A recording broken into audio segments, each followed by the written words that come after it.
我娘是被找回来的陈少府千金，这里是她的家，为何不让进？亏我们还特地带了野猪去见面。林宝，这就是流落在外的大小姐，还未婚配就带出来个女儿，听说还是个厨娘，和整个小姐呀，简直没法比。大公子特意交代过，最近府邸在修缮，不让走大门。怎么想进来？走那儿啊！领导，要不我们就从这儿……不行，那分明就不是给人走的，你们欺负人，不开门是吗？行，我来。这大的小孩学人闹事儿，你能干什么呀？林宝，给我抓住他！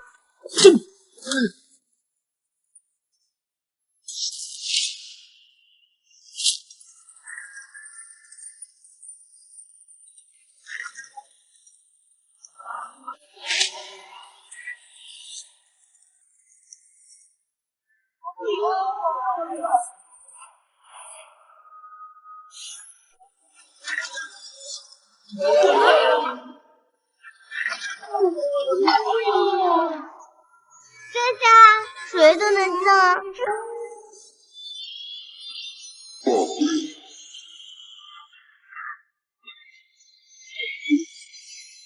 林宝，年轻，我们走。怪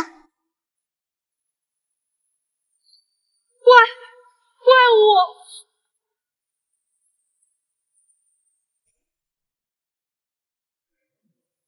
林宝，你天生神力，京城人多眼杂，不安全，以后啊还是收敛你。没事的，娘亲，谁敢欺负咱们出去，一拳把他打飞。好，我们林宝儿最厉害了。我叫钟玉秀，因为创作了一本真假真真的小说里，还是太帅，我成了路边的弃婴。当我以为自己要嗝屁的时候，被路过的钟炫欢给遮下，于是他就成了我的娘亲。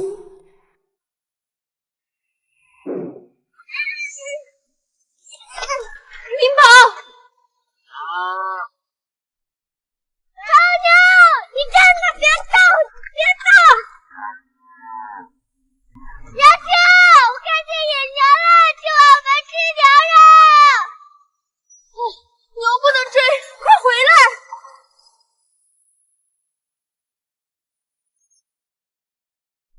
娘亲作为小说里的女配真情人，被丞相府接回后，却被假千金算计，被所有人冷漠误会。娘亲终于失望黑化，最后惨死在牢狱之中。娘亲那么好，不应该是这个结局。娘亲不争不抢，那就让我来。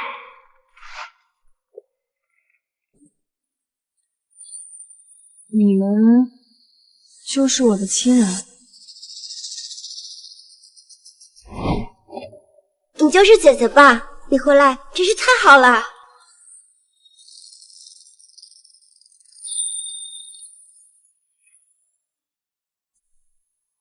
姐姐，你不会是讨厌芷莹吧？也对，芷莹霸占了你的人生，你怪芷莹也是对。我没有。尚未婚配就带着这么多的痕迹，败坏名声，你可以进府，这野种绝对不行。不是，我不是，我是娘亲捡来的孩子，娘亲好心把我养大，不许你们说我娘亲的坏话。林宝不是野种，他叫钟玉秀，是我的亲人，他必须和我在一起。我也是，娘亲在哪我就在哪。既然是这样，这个孩子就留下吧。那就好。刚刚下人说大门坏了，还以为是姐姐不满意府内的安排，一怒之下才……现在看来是误会了。对啊，既然有苦衷就好好说，不能拆了府邸的门。怎么会？我们不是……这门口的人说，大少爷吩咐不让我们走正门，非让我们钻狗洞，我们进不来，才打坏了吗？钻狗洞，段思年，胡子！这不是怕他回来恃宠而骄，和芷莹争宠吗？想让你乖觉一点。段思年，你也是新欢的兄长，真是太不像话！到祠堂里边去跪着，什么时候知道错了再出来。娘，你怎么能为了一个刚回来女儿罚我呀？好孩子，你的名字叫新欢是吧？我是你母亲，这些年你在外边受苦了。母亲。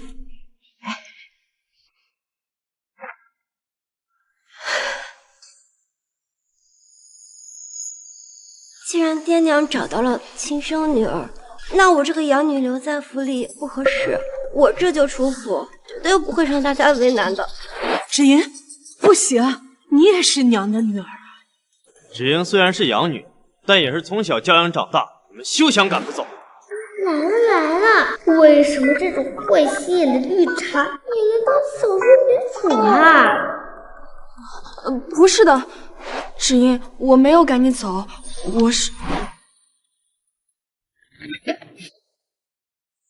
如果姨母真的要走，那为什么抱得那么亲？不会什么都没说吧？难道说姨母根本就不想走，只是想让大家都关心你？哎呦，我们村的二狗，只要他爹娘一关心他弟弟，就会用离家出走这招威胁他爹娘哦。真的，我说这句话怎么那么耳熟呢？确实，到娘亲这个地步，也是够气人的呀。我没有，灵宝，你怎么能这样想我呢？姐姐回来了，我比谁都高兴。小屁孩，你瞎说什么呢？芷莹心性最是纯良，少有你们龌龊的心思猜测。段思年不愧是袁淑女的头号追随者，无脑跟团。没想到你小小年纪还挺会挑拨离间。童言无忌，兄长何必跟一个6岁孩童计较？虽然娘亲网络，但只要是和我有关的，她都会主动。难道这就是传闻中的女子本弱，为母则刚？好，我不和你们计较，但我丑话说到甜头，这些年你漂泊在外，并不是芷莹的错，她也是受害者。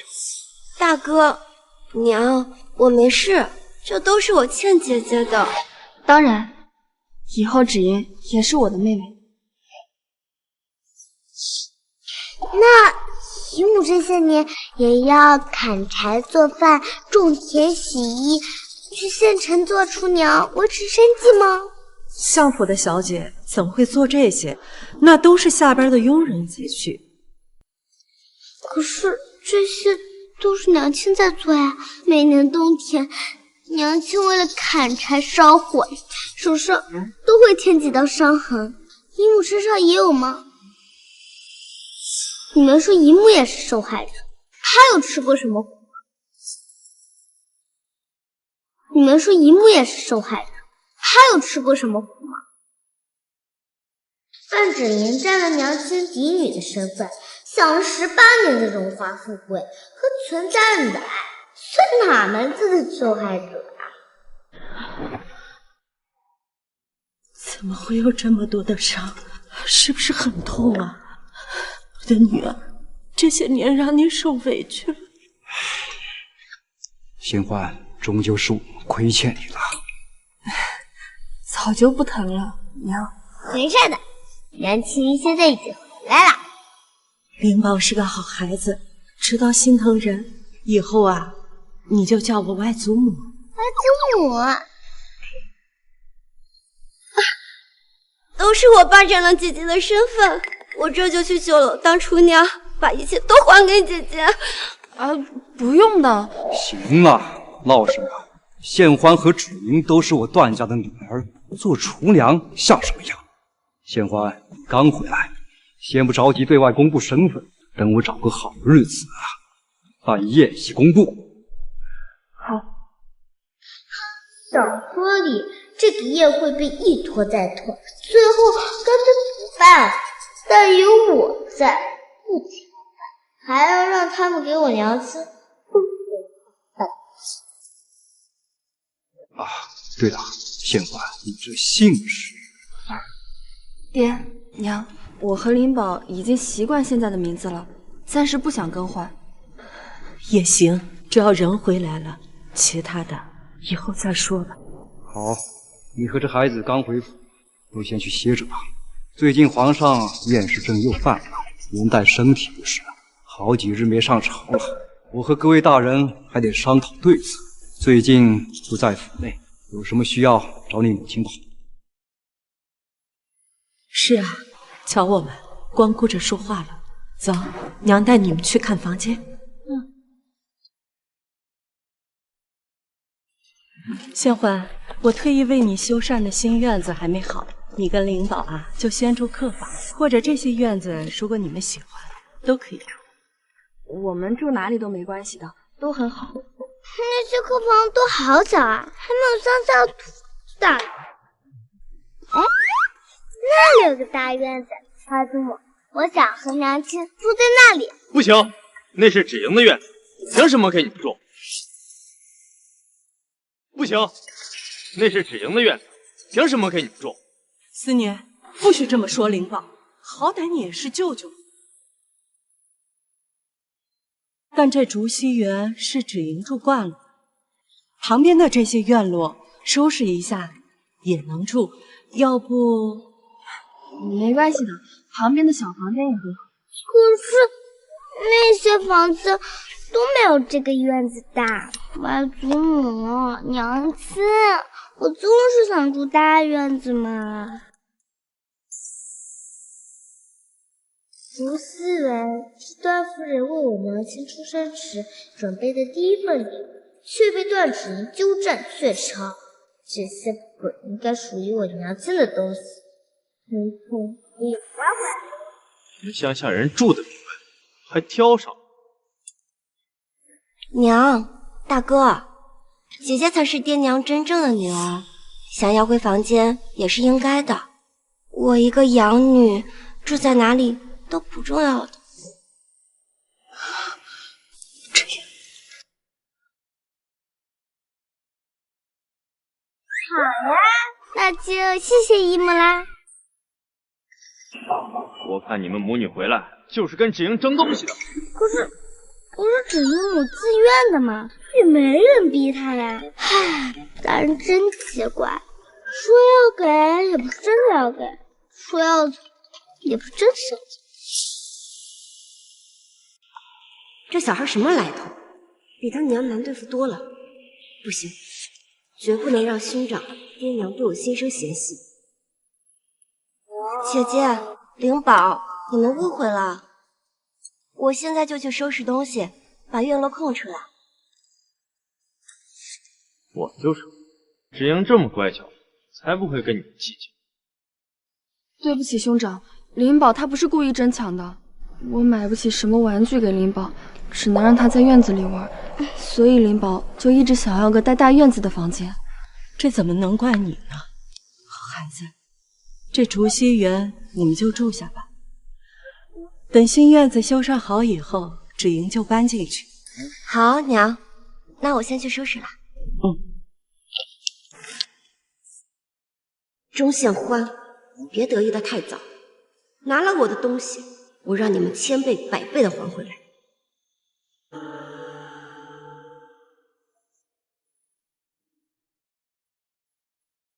芷莹心善，不跟你们计较，这院子给就给，但你们休想抢走芷莹的婚事。婚事？什么婚事？丞相府和尚书府公子温言定下了娃娃亲，虽然当时是以丞相府大小姐名义定下的，但你失踪多年，芷莹和温言青梅竹马一起长大，这门婚事早就是芷莹的了。温言就是那个袁书男子，和段芷莹一丘之貉，说要要谁呀？我的娘亲，要寻就寻这个世界上最好的人当夫婿。我警告你们，你们要是破坏了芷莹的幸福，要你们好看。是你这样。灵宝，不许骂人。走吧，去看看我们的新房。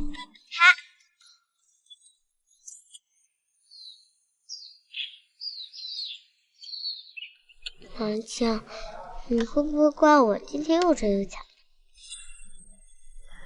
娘亲知道灵宝平时不这样，今天是在替娘亲打抱不平。不过我确实有些迟钝，听不懂别人的弦外之音，也帮不上什么忙。但娘亲啊，一定不会拖你后腿的。娘亲，你不觉得我一个6岁小孩走的太多了吗？还好吧，我们灵宝本来就聪明啊。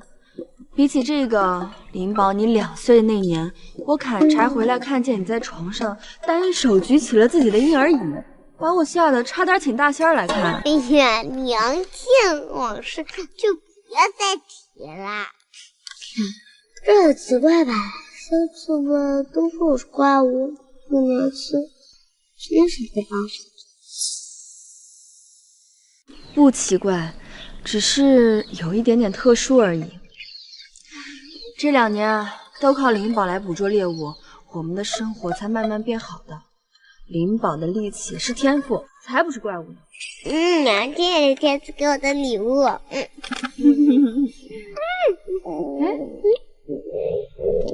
饿了吧？我看你中午就没怎么吃。空城的饭都没娘亲做的好吃。你呀，还好我从山里带了些食材来。灵宝等着，我去旁边的厨房给你做。好，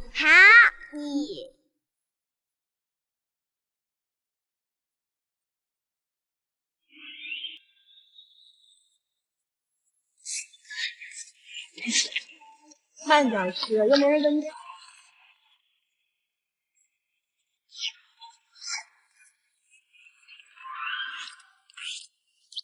真想一辈子都吃娘亲做的饭。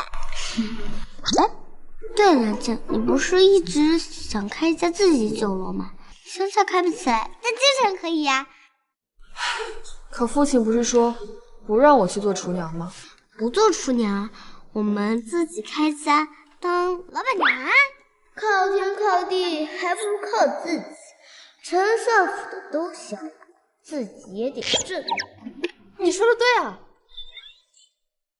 可是我只会做一些粗茶淡饭和一些不值钱的药膳，这里是京城，会不会上不了台面？我的好娘亲啊，你管我们吃的鹿茸熊掌叫粗茶淡饭？不会的，娘亲，能吃的饭天下第一好吃。不信，我们就去京城最好的酒楼看看，一定没娘亲做的好。哎，灵宝，岂有此理！他钟宪华凭什么一回来就抢走你的院子？今天就敢抢院子，明天还不知道要抢些别的什么？也就是你脾气软。杨哥哥，这些就当是我还他的，毕竟她才是相府的嫡女。嫡女又如何？她一个乡野长大的女子，琴棋书画样样不懂，哪个京城望族会娶她这么一个粗鄙的女子当正妻？杨哥哥，就算其他都是我倩姐姐的，但我们青梅竹马，一起长大，这份情谊不假，我不想让。当然，你放心吧，紫云，只有你才是我温家认定的儿媳妇。至于你的姐姐，我会和你父亲说明，让他另寻他人。严哥哥，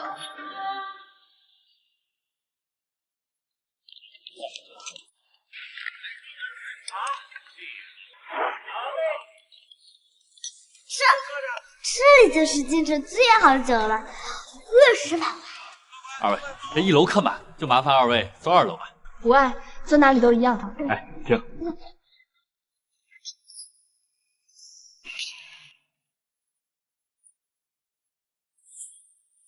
姐姐，你怎么在这里？还是你知道我跟严公子专门来的？姐姐，我什么都可以给你，但是你能不能不要跟我抢严哥哥？你就是丞相府找回来那个嫡女，和芷莹相比，相差甚远了。哟，还带回来一个小杂种。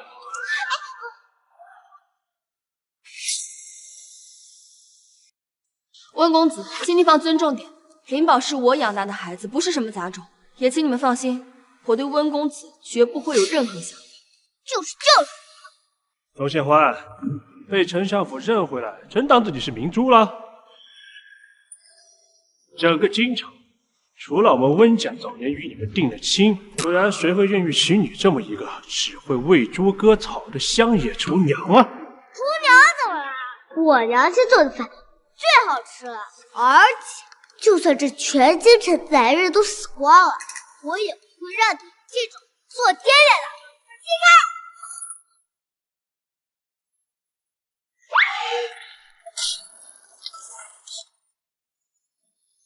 灵宝，别哥哥，你没事吧？一个小娃娃能有什么力道？一时不察罢了。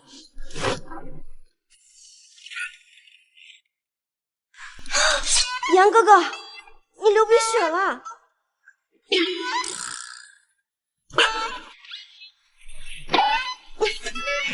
最近有点上火，不碍事。这小孩是什么鬼？怎么会有如此大力气？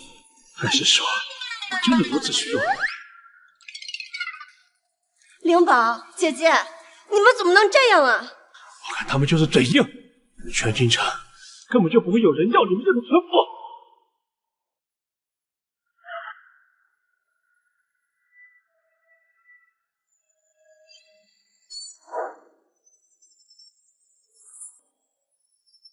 皇上，京城内菜肴最出名的宝月楼就在这边了。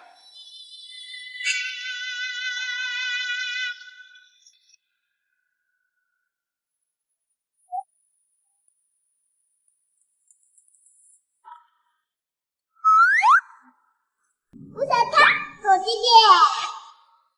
灵宝，怦然里回望，昨日如风，当时的朦胧。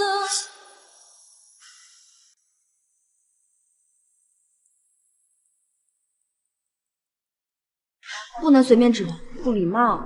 娘亲，那个公子好好看，世界上最好看的，这样子才能配得上娘亲。你呀，肤浅。灵宝，选夫婿可不能只看面相。那可什么，体力嘛。可是严公子被我轻轻的拍了一下。闭嘴嘞！你那是轻轻拍一下。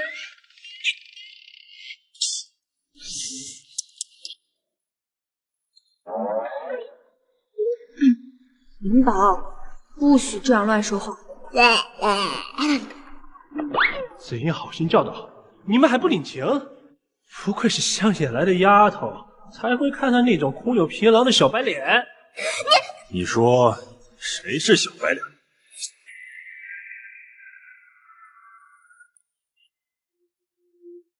这是哪家的公子啊？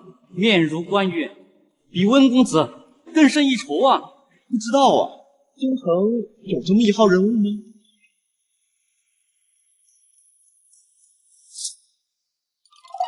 娘亲，这公子近看更帅。灵宝，这个就是传闻中最帅，也是权力最大的当朝皇帝沈灵宝，抱歉，小女年幼，口无遮拦，公子见谅。这人是谁？怎么会有如此强的压迫感？算了，最近不太平，不宜惹事。算我倒霉。子英，我们走。好，姐姐，那我就先走了。宝月楼可是京城最好的酒楼，灵宝跟姐姐都没有吃过吧？难得来一次，就多吃点再走吧。我这暴脾气，不就是嘲讽我们没吃过好东西吗？林宝，你还记得你答应过娘亲什么吗？不能暴露自己的能力。这里人太多，容易惹麻烦。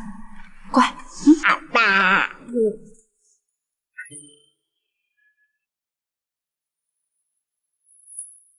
大胆，敢对公子无礼！不必理会，落座吃饭吧。是。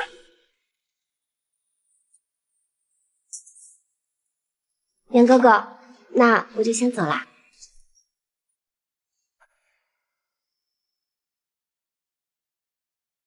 公子，今日之事不要告诉父亲母亲。若是他们知道芷莹只是养女的话，必然不会同意这门亲事。今日之事不要告诉父亲母亲。若是他们知道芷莹只是养女的话，必然不会同意这门亲事。是，公子如此心悦芷莹姑娘，为了她拒绝宰相府嫡女，这心悦段子莹？哼，我可没有儿女情长的功夫。段家宠爱段子莹，宗显欢不被承认，只有迎娶了段子莹，才能得到丞相府的助力。公子思虑周全，我可没有段四年那个蠢货好命。温家不止我一个儿子，娶错人，满盘皆输。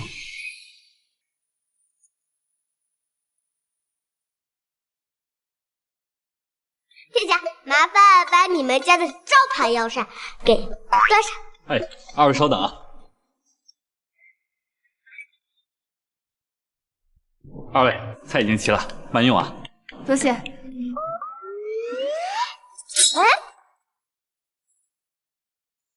娘亲，那个公子和我们吃的菜好像是一样的。好吃菜，看成怎么真的好吃吗？好啦，尝尝看，说不定只是样子普通呢。好，那我尝尝。这个，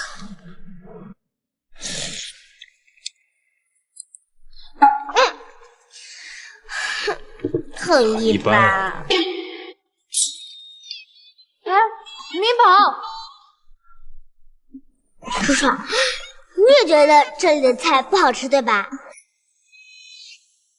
这家菜的味道确实很。就是，还京城第一呢，也不过如此，还不如我娘亲做的好吃呢。哦，没有，林宝从小吃我做的饭，难免有夸大的成分。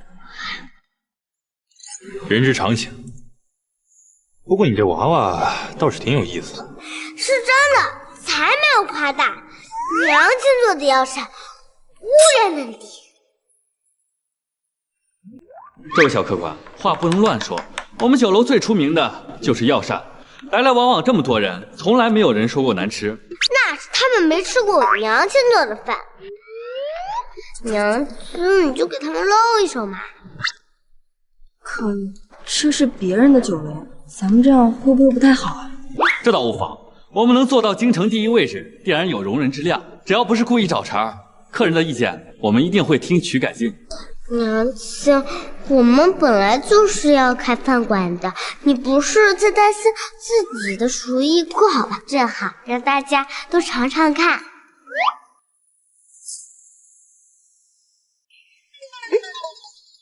娘亲，就让大家都尝尝看，比较比较嘛。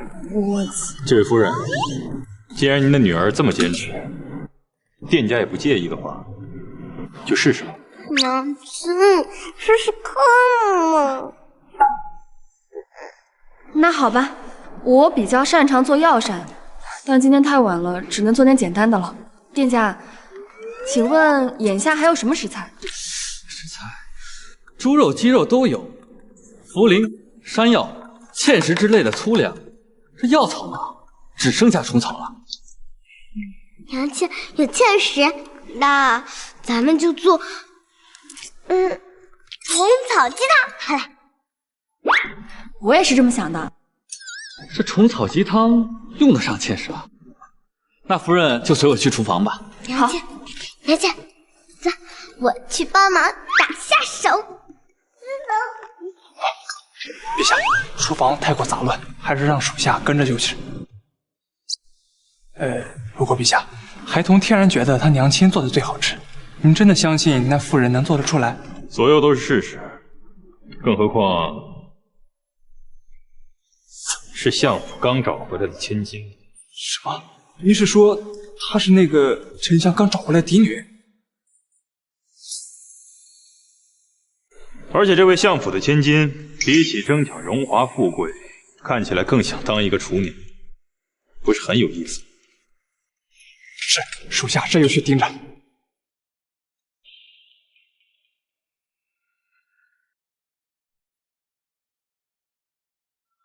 哇，食材很齐全，但芡实这些需要磨成米浆才行。这么晚了，研磨来不及了吧？燕家伯伯，能拿个大一点的碗过来吗？好。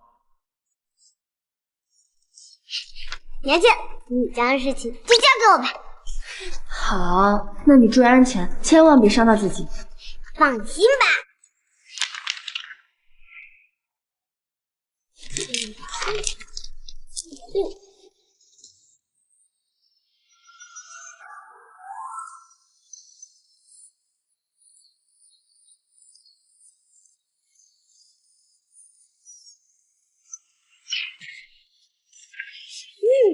很好。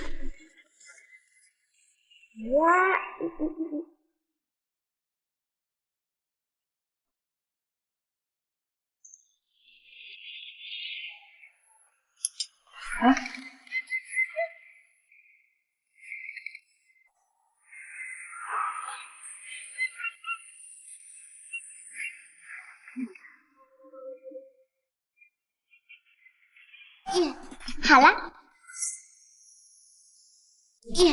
好了。在这个时代，研磨需要花很久的时间，但我天生神力，简直就是人形破壁机，太方便啦！这么小的孩童，居然在顷刻间就能把食物打成米浆，就连我也未必能做到。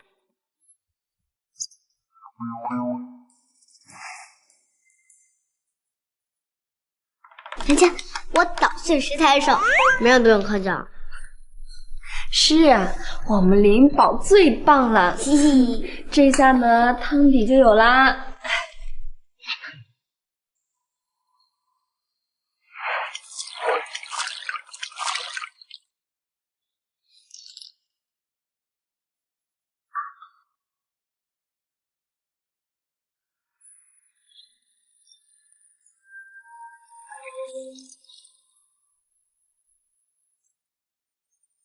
好了，好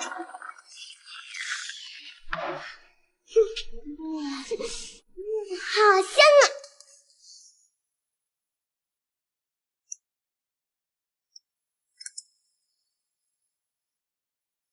怎么样？差不多了。来，给我的灵宝尝尝，看看味道对不对？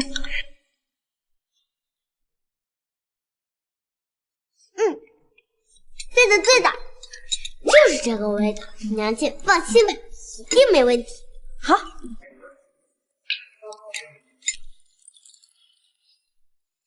香。好了，走。来了。好香啊！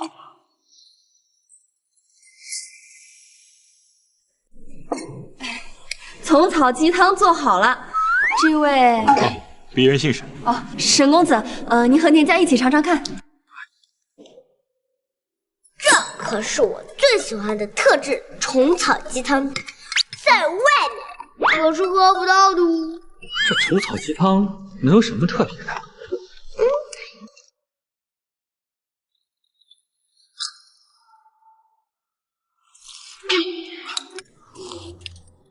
好喝，我从来都没有喝过如此醇香的鸡汤。那当然，这可是独一无二的配方。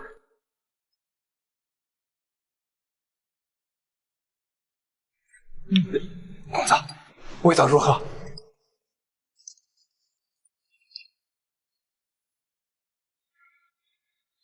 确实不一样，汤底顺滑，口感层次丰富，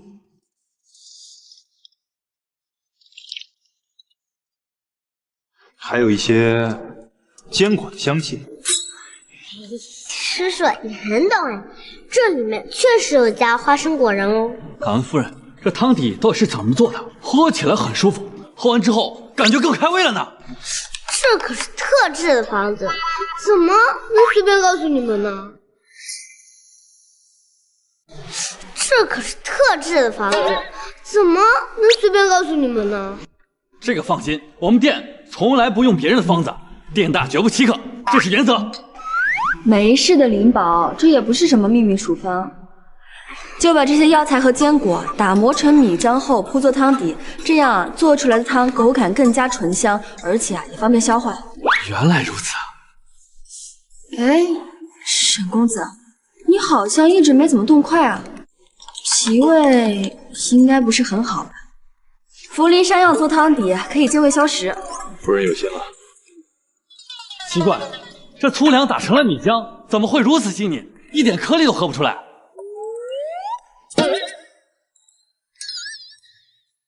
夫人，我代表宝月楼想问您，天已经这么黑了，那个店家，这是饭钱，灵宝，我们必须得马上回府了啊！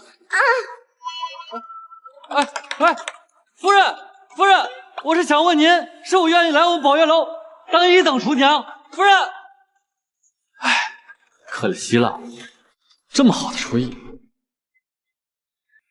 公子，我是亲眼所见，那个米浆是被那个女孩空手给磨出来的，速度跟力量非常的能比的。一个孩子居然有这么大的力气和实力。是，属下如果不是亲眼所见，也是万万不敢相信。知道了，去查一下那位母女的过往，越快越好。是。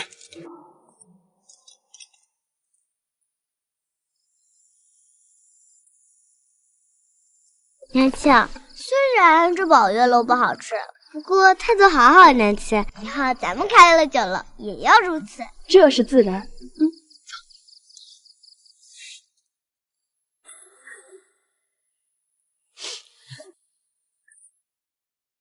爹娘怎么都在？是在等我们吗？这么晚了还知道回来？这是丞相府，不是乡下，一点贵女的规矩都没有。我和灵宝第一次到京城，就多逛了会儿。建欢，听说你今天遇到了翁家的公子？是，肯定是段芷莹又告状了。哎，不是，这原文女主除了告状就没有其他事可干了吗？你才来多久，就赶着想见妹妹的未婚夫，要不要脸？才来多久，就赶着想见妹妹的未婚夫，要不要脸？大哥，你别说了，其实姐姐也没做什么。我们听说宝月楼要上京城第一，才想去尝尝，并不知道你们也在。这话你们自己信吗？可是周总，这门亲事本来就是我娘亲的。可姐姐在宝月楼说，无论怎样也不会嫁宇文公子。当时是这么想的，不过现在想想，那个温公子虽然有点体虚，不过其他的还挺好的。灵宝，小屁孩，你瞎掺和什么？有你什么事儿啊？跟我娘亲找夫婿，就是跟我找爹爹啊，哪儿关我有事啊？你们怎么能出尔反尔？但如果姐姐真的喜欢严哥哥，我也可以放手，毕竟是我欠姐姐的。我的傻妹妹，他都抢了你的夫婿，你还替他说话？毕竟芷莹跟阿言从小一起长大，感情不是谁都能比的。宪欢，你要是嫁过去也很难幸福，不如就让给芷莹，也算是成全了一对有情侣。娘，我当然是。当初是你们说要补偿娘亲的，为什么只一母一哭就什么都要给她了？难道是我娘亲不爱哭？就活该什么都没有吗？想吐槽这个词就好走了，呼呼呼，就知道不知道给打出没啊！杏花，让你受委屈了，这婚事实在不行，就让给你姐姐吧。爹呀，这婚事怎么能随意让？行了，你闭嘴。仙欢，这件事是我们考虑的不周到，但温家来透过口风，说就算我们家有2个女儿，他们也只想要芷莹这个儿媳妇。但芷莹还真以为温家喜欢她，不过就是看在她最受宠，拿她当垫脚石罢。仙欢，作为补偿，你和灵宝可有什么想要的？我不用补偿。芷莹一模有的，娘亲也这样。什么地契店铺、金银首饰，肯定是越多越好了。嘿，你狮子大开口啊！芷莹再加多少钱？这能一样吗？这些都是应该的，是娘亲疏忽了。这些本应该在你回来的当天都给你。你失踪的这些年，娘每年都会给你准备生辰礼物，待会儿我让人全部送到你院里。除了灵宝，还没有人送过我生辰礼呢。谢谢娘。傻孩子，谢什么？这都是我们亏欠你的。还有灵宝，天快凉了，我亲手做了几件小袄。真的吗？灵宝也有，漂亮，我祖母最好了。那温家的婚事儿就定芷莹了。好，我也没有拆散芷莹和温公子的意思。虚伪。那既然婚事都给芷莹一母了，我娘亲要点别的也不过分吧？你们还想要什么？地契、铺面、黄金不都给你们了吗？外祖父之前说要给娘亲办认亲宴，让大家都知道娘亲才是丞相府的嫡女。正好下个月就是娘亲的生辰宴，一起办再合适不过了。一起办再合适不过了。什么？给姐姐办认亲宴？这不明摆着告诉大家，芷莹是养女吗？不行。哦，原来当时外祖父说的都是诓人的。胡说，我怎么能诓你一个小娃娃？灵宝说的没错，现在芷莹的婚事是定了，献欢的却没有着落。下个月正好是献欢跟芷莹的生辰，我们可以把献欢介绍给大家，正好也为献欢挑挑人家呀。外祖母考虑的周到，还好这个家里有个脑子清楚的。好，那就听娘的。那就按夫人说的办吧。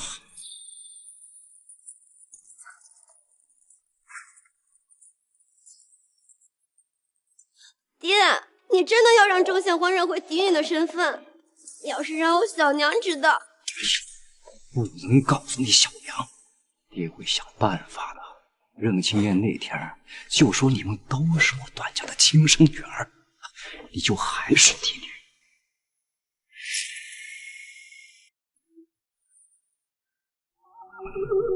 到时候我会让大家知道，就算丞相府有2个女儿，你是最好的那个。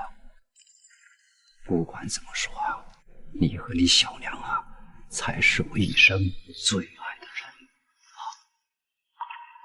谢谢爹。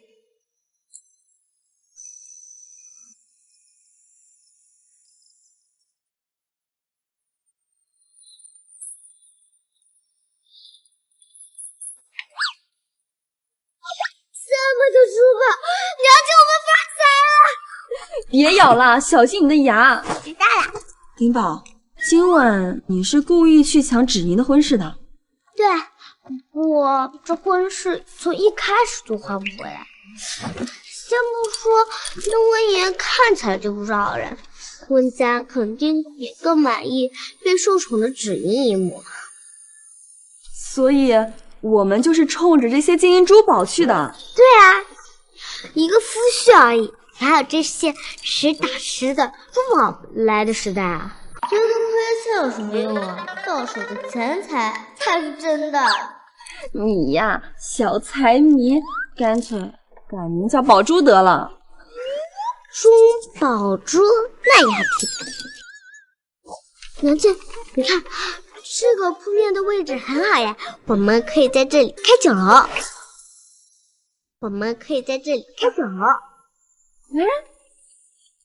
真的哎，大小也刚刚好，明天我就上街问问去。林宝，我们要有自己的酒楼了。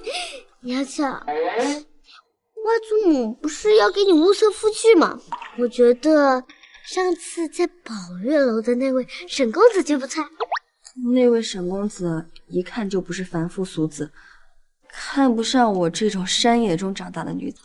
我娘亲配得上最好的人，就算皇帝来了也……这话可不能乱说。好了，很晚了，我去收拾一下，叫人打点水来。你先洗个澡。好。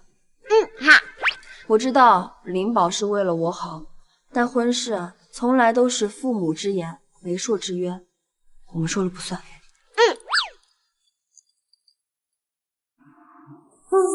段芷莹誓不要压娘亲一头，定不会让娘亲高赞。这婚事必须我们自己来。看下神仙，臣妾有些时移世易，一个真真是魔仙子的样子，我就不信他会没有动力。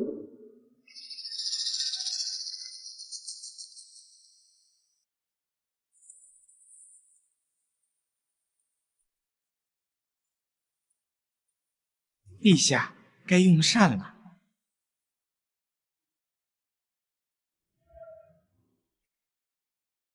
拿走，拿走。是。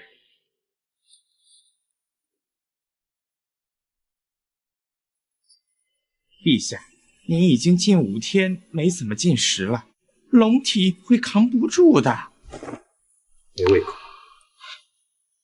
您上次吃完东西还是宝月楼的那碗鸡汤。对呀，可以让钟小姐再做一碗。可让丞相府的小姐进宫给皇上您做饭，这也太荒唐了呀！他来不了，朕可以过去。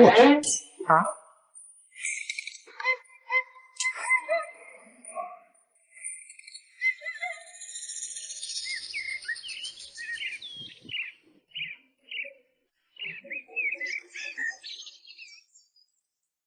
这是什么？当然是温家给芷莹下的聘礼。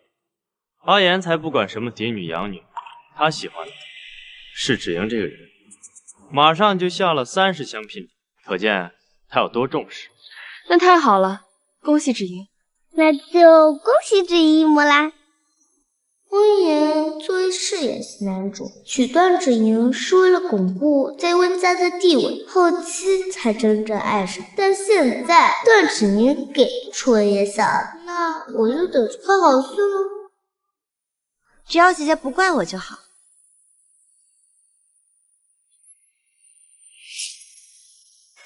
没关系，我娘亲找得到更好的。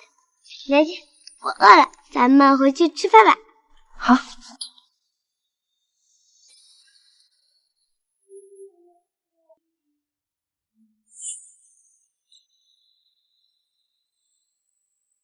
怪了，我还以为他会阴阳怪气几句，难道他真的不在乎？温家主母只能是我，钟宪欢，等着吧，你现在拥有的一切都应该是我的。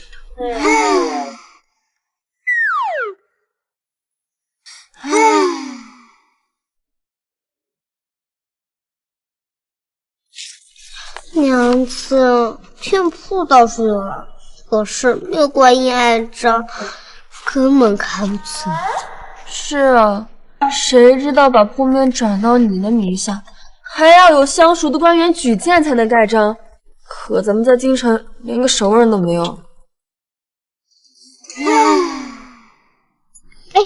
对了，娘亲，要不我们去找外祖母帮忙？不行，爹娘要是知道我们开酒楼，肯定会阻止的。丞相府有个厨娘女儿，对他们来说很丢人。哎呀，可开酒楼是我最想做的事儿了。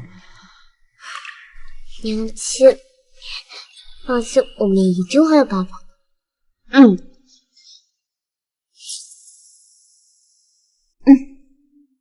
林宝，我希望这个酒楼只属于你跟我2个人。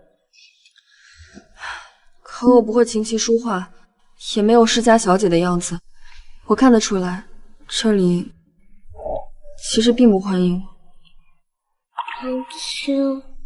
娘亲看着神经大条，却在有的地方格外敏感。如果有一天咱娘俩在这待得不开心了，这酒楼就是我们的最后的落脚地。我不想你再跟着我四处漂泊了，我们灵宝以后还要上学堂呢，娘亲要为你的未来做打算。娘亲最好了，还能养活我们俩，可厉害了。灵宝说的对，这官印呢，娘亲再想想办法。好啦，娘去外面打点水回来，我们一起泡个澡。好。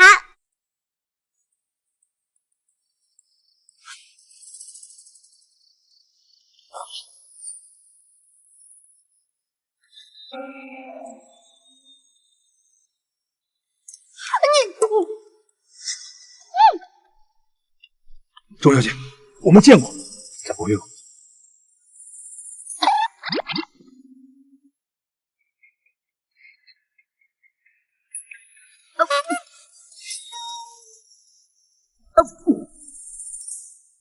你倒是乖觉。钟小姐，别害怕，我并没有伤害您和令千金的意思，只是想请你帮个忙。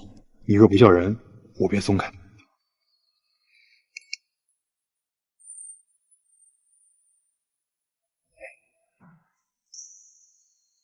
沈公子，你半夜闯入别人院落是有何目的？抱歉，今日确实是我冒犯了，但因为情况特殊，我有个忙，只有钟小姐能帮。什么忙？我想请你每天为我单独做药膳。什么？我知道这很唐突。钟小姐有所不知，我已经很久没有好好吃过东西了。大夫来看诊都说没有问题，但还是吃不下。直到那天喝了钟小姐做的药膳，那是我数月以来第一次没有强迫自己吃完了整顿饭。这么惨吗？娘亲，有时候可以不用那么耿直。是，若钟小姐是普通百姓，我定会高价聘请你来我的府邸做1等厨娘。但后来才得知你是丞相府的小姐，沈某只能出此下策。恕我不能答应，沈公子，我们不过一面之缘，我连你是什么身份都不知道，还请公子另请高明。娘亲，沈确可是秋娥中最粗的大腿，但凡治好他，咱娘俩在整个京城都能横着走。我知道钟小姐有所顾虑，但我已试遍药方，也没有你的1碗药膳有用。如若你愿意为我做药膳，以后你想要任何东西，陈某定当全力为你寻来。抱歉，我还是不能的。娘亲，你帮帮他吧。灵宝，这个沈叔叔太可怜了。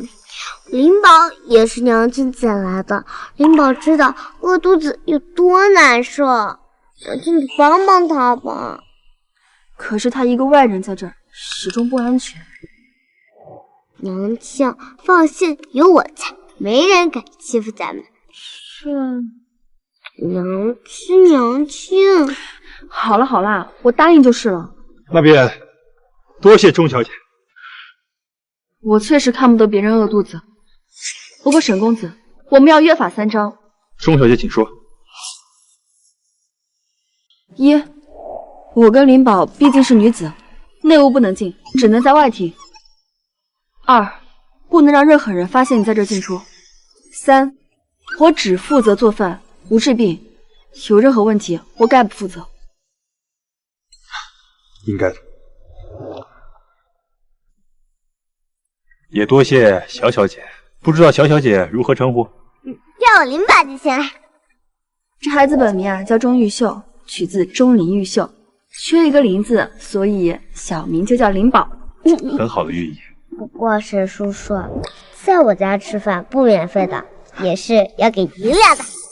那是自然。这是饭钱，不过还有。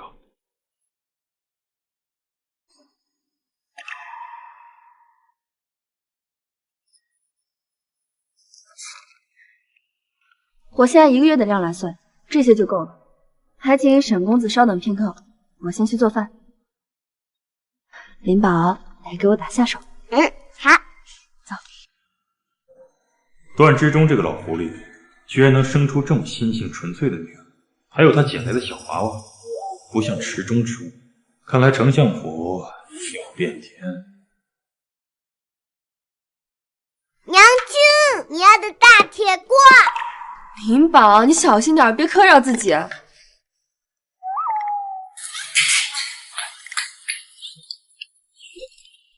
你为什么一定要帮沈公子？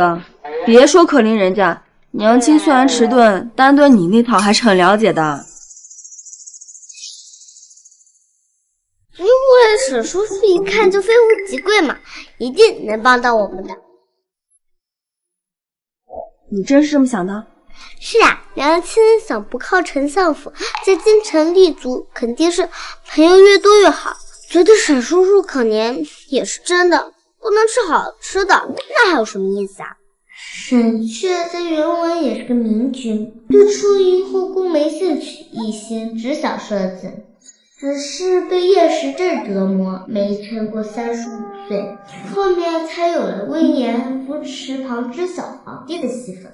这倒也是啊，就算他是坏人也不怕，林宝可以一拳把他揍扁。好吧，来啦，这就是今日的分量。沈公子已经很久没好好进食了，不适合大补，我就用药材炖了一些清淡的汤品，方便吸收，效果会更好。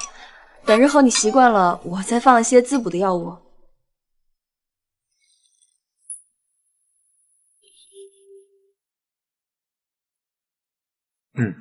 味道很好。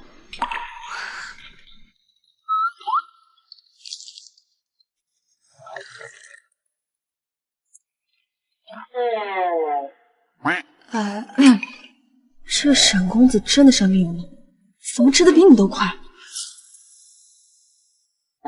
这沈公子真的生病了，怎么吃的比你都快？因为娘亲做的就是很好吃啊。钟姑娘，你如何有这么好的艺术厨艺？我自小吃百家饭长大的，自懂事以来，我就很喜欢自己做饭。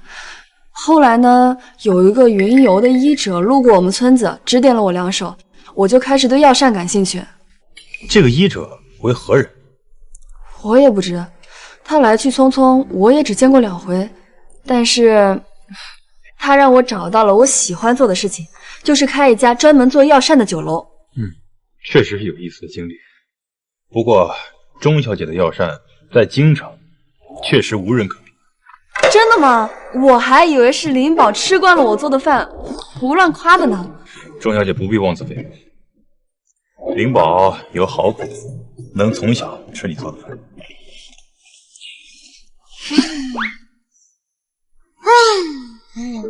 灵宝，再叹气下去就要把财运都探走了哦。那不行，财运都给我回来！灵宝是有什么烦心事吗？沈叔叔有所不知，娘亲本来是要开个酒楼的，可是在官府没有认识的人，无法开张。可惜我娘就空有一口手，但却不得志啊。丞相府的千金要个官府的印章应该不难。不行，这个酒楼是只属于灵宝和娘亲的，不能让别人知道。原来是这样，而且沈叔叔，等我们的酒楼开起来，你就不用每天偷偷摸摸的来府内用药材了。林宝说的有道理，钟小姐放心，印章的事情我会去找人打点的。在京城找官员办事儿并不容易，不过还是多谢沈公子好意。好，夜深了，沈某不便打扰，就先告辞了。明晚同一时间我会再来的。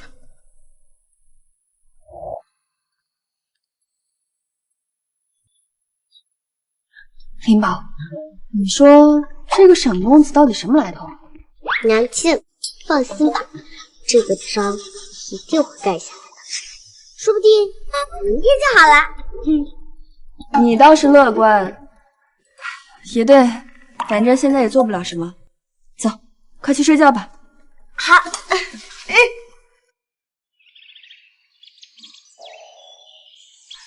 林宝，林宝，林宝，林宝，刚刚官府来人说后面的章盖下来了，我们可以开属于自己的酒楼了。我们可以开属于自己的酒楼了。真的吗，娘亲？太好了！这好意办事就是快啊！林宝等着，娘亲晚上做一大桌子好吃的庆祝。那我要吃松茸包干。好，林宝要吃什么，娘亲都给做。哎，等下，娘亲，铺面下来了，那是不是我们就要开始修缮酒楼啦？哦，哎，你提醒我了，林宝，你喜欢什么颜色和风格？我们就按照你喜欢的去修缮。那我要这个色。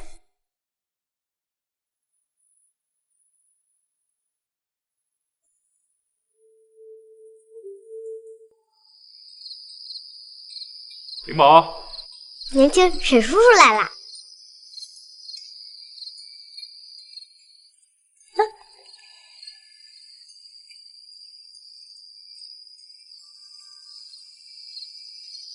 沈公子，今天官府来人了，说章盖好了，可以开酒楼了。这件事想必是沈公子帮的忙吧？我有一个朋友，正好在官府当差，对他来说小事一桩。那谢谢沈公子了，这件事啊可是帮了大忙，以后你和你的那位官府的朋友来酒楼吃饭都免单。好，我会通知他的。还是预祝你们顺利。好耶！等娘亲的生辰宴结束，酒楼正好修缮完，就可以开张了。钟姑娘的生辰宴在下个月吧？是啊，到时候就是双喜临门。那就提前恭喜你们了。沈公子，先吃饭吧。好。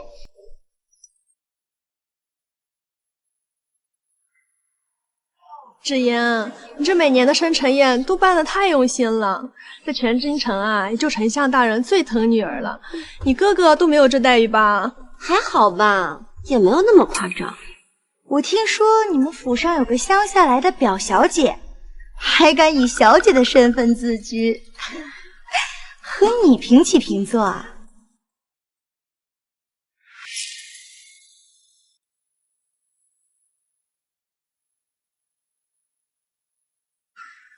这就是乡下来的表小姐啊，都说她粗鄙不堪的，看着还挺秀气大方的。娘亲，咱们去前面吧。好。姐姐，你来啦！诸位，欢迎大家来到我和姐姐的生辰宴。这位就是我的姐姐钟宪欢。姐姐，生辰快乐！芷英，你也生辰快乐！娘亲生辰快乐！林宝希望娘亲永远健康富有。好，谢谢林宝。丞相府可就只赢一个女儿，全家都疼得跟宝贝眼珠子似的。她又是哪来的赝品？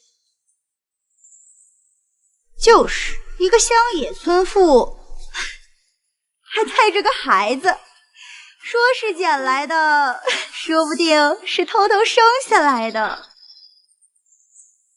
是啊，也就是乡下人才把这种阿杂事端上台面来。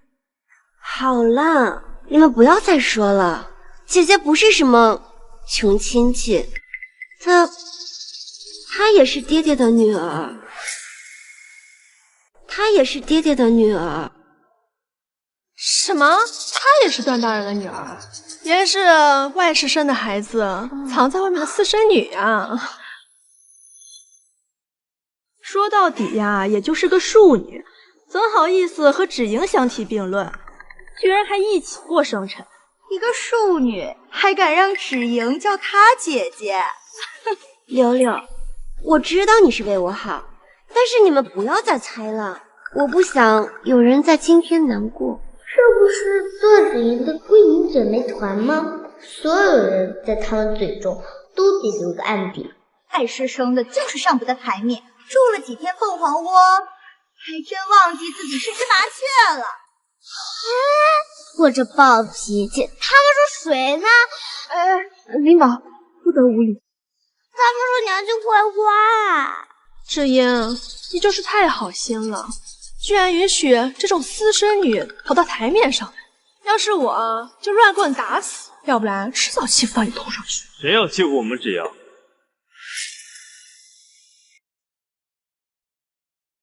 谁要欺负我们芷阳？还能有谁呀？一个庶女，怎么也和嫡出小姐一起过生辰啊？你才是庶女，你们在背后叽叽咕咕半天了，有本事就当着面说话。你怎么和贵人说话？钟小环，这就是你教导的好女儿。林宝什么都没做错，大哥何故针对一个孩童？一个外室生的，也敢如此猖狂啊！都说了我娘亲不是外室生的女儿，你们听不懂人话吗？怎么，你娘不是，难道芷莹是？那谁知道，反正我娘亲不是。钟宪焕，你管管你的女儿。不管怎么样，芷莹都是我最疼爱的妹妹。听这意思，周小姐正是私生女。段公子都承认了，肯定是。没关系的，林宝，算了。他明明娘亲才是淑女，他明明娘亲才是淑女，真当我们傻呀？做个梦也把自己骗进去了。小河村贺礼到。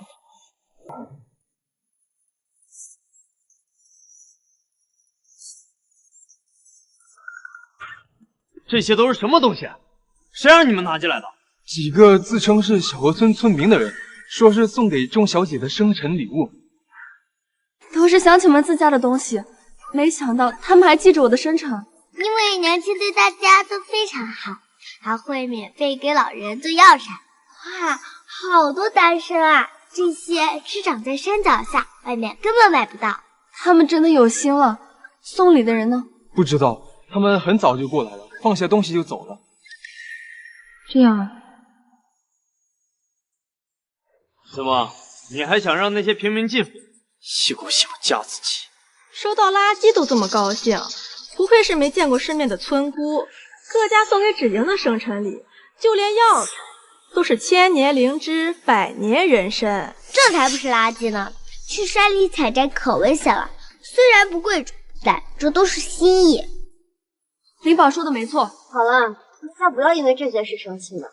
如果姐姐喜欢，就都拿去。芷莹，就不要帮他说话了。乡下人就是没规矩，怕是连这些珍稀品都没见过吧？我们来鹿茸真熊掌的时候，你还不知道在哪。沈公子贺礼到，上等冬虫夏草1斤。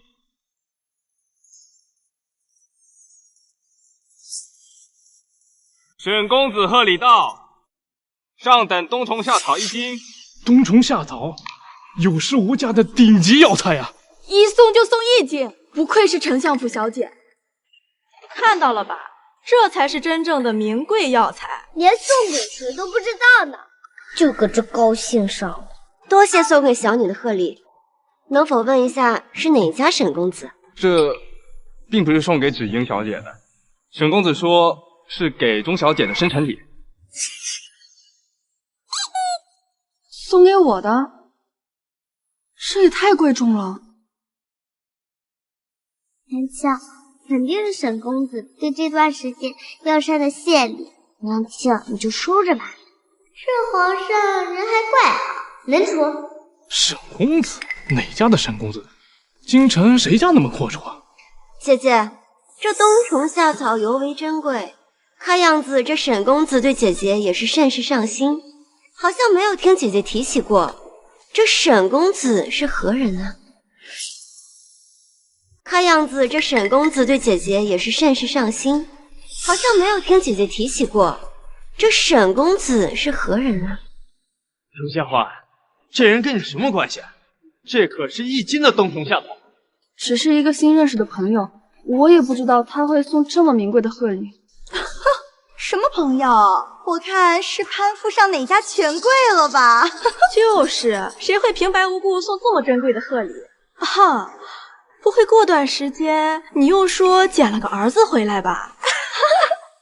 我并没有。一个私生女想要攀高枝，什么事情做不出来呀？沈公子是娘亲帮助过的病人，我娘亲才不是什么私生女，而是丞相府正儿八经的嫡出千金。怎么可能？我祖父爱祖母啊！哎，灵宝，怎么了？这小娃娃与段夫人关系如此亲密，难不成钟小姐身世真不像我们猜测的那般？不过是段夫人有容人之量，视私生女为己出罢了。什么私生女？谁是私生女？什么私生女？谁是私生女？我祖母是他们，我娘亲是段大人和外甥生下的孩子。诸位莫要谣传，我与夫人感情甚笃，成婚这么多年从未纳妾，怎么会有外室？那这位钟小姐呢？献欢是我唯一的亲生女儿，献欢从小流落在外，前阵子才刚找回来。今日的生辰宴，就是专门为献欢办的认亲宴。她就是我丞相府的大小姐。我都说了，娘亲才不是什么私生女。确实如此。好孩子，少年受委屈了。娘，我没事儿。什么？可芷莹说这位钟小姐是外室养的。柳柳，我没有这么说过，是你们自己误会了。钟献欢才是丞相府嫡女，那芷莹呢？芷莹姨母是养女啊。是这样的，献欢失踪以后，我伤心欲绝，夫君就把年岁相仿的芷莹抱了抱。虽然是养女，但是我丞相府一视同仁。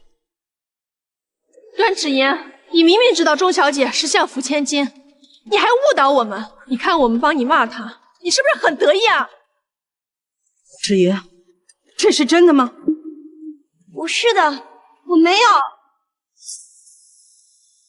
好，原是我们蠢，竟被你个养女牵着鼻子走。柳柳，我不是啊。段小姐，你的生日宴我们刘府可高攀不起，告辞。这段芷人居然是养女，这真女儿一回来，可不得什么都要还回去。那温家知道自己娶的是养女吗？哼，绿茶，拜撤吧。哎，芷莹，娘，让芷莹静一静也好。今日是你回来的第一个生辰宴，娘得在。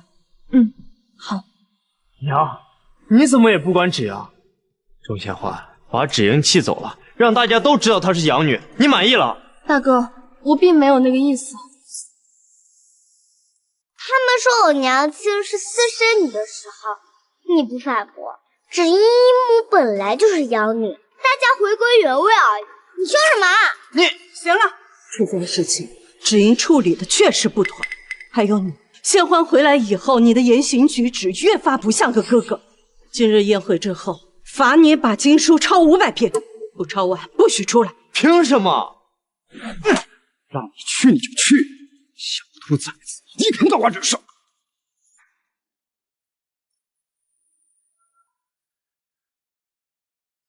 小娘，现在所有人都知道我是相府的养女了，那些小姐都不给我送半点了。小娘，你说如果温府知道了，会不会让严哥哥给我退婚啊？不会的，不会的，我的乖女儿，哭的为娘的心都跟着碎了。你就算是养女，那也是相府最受宠的女儿啊！不哭了啊！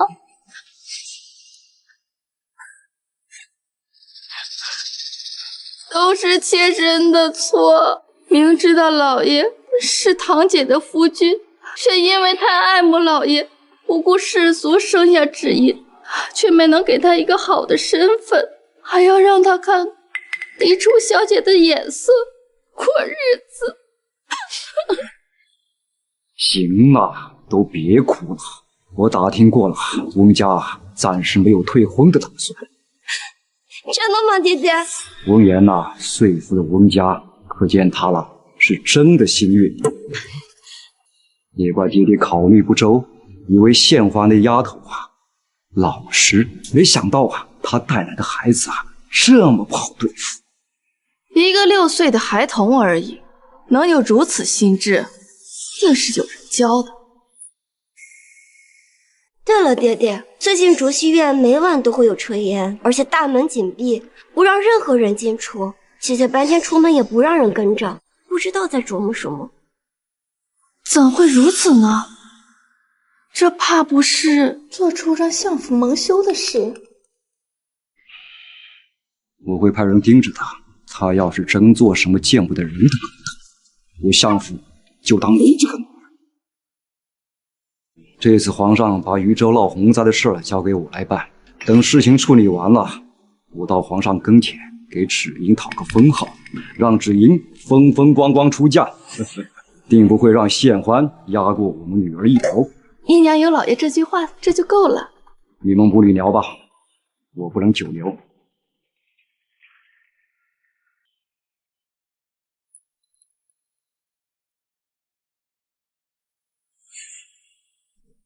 周献欢就算再怎么不受待见，那也是老爷的亲生女儿，定不会赶尽杀绝。你也要派人多盯着盯。段思年和段夫人那2个蠢货对你如此偏爱，只有彻底除了钟献欢，我们才能高枕无忧。我知道了，小娘，以后我定不会手软。娘亲，怎么了，林宝？你没事吧？我没事儿，娘亲。自从咱们酒楼开张后，生意越做越好，你怎么还心不在焉的？我没事儿。自从我们酒楼开业之后，就再也没见过沈公子了。倒是有个神秘的客人，每天都订了餐之后拿走。你说这人会是沈公子吗？这餐会送去哪儿啊？我不知道。娘亲这是喜欢不自知。酒楼开业后，沈雀就再也没有出现，只是悄悄让人送餐去皇宫。难道沈雀真的不喜欢娘亲？我点错了鸳鸯谱？你怎么也愁上了？走吧，林宝，你不是一直缠着想吃糖葫芦吗？今天呢，我们早点关店，娘回去给你做糖葫芦。算了，男男女女感情太好，看他们自己好了。娘亲最好了，那我要吃糖山药豆。好，走。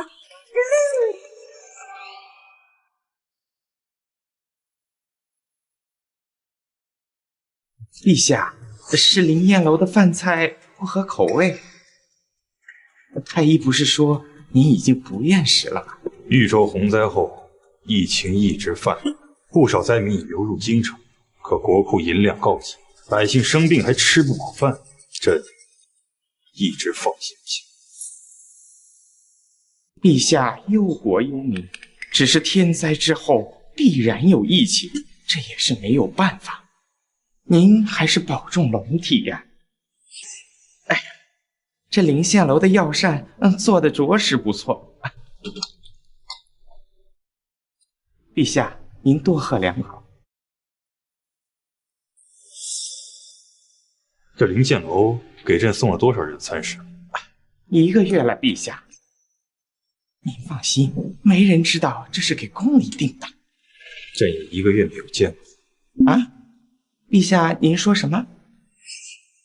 对呀，药膳啊！朕去找钟国医，让他开一份妥帖的药膳方子，再和御医开的药方一起发放给咱。我竟然没知己啊！陛下，您现在就去啊？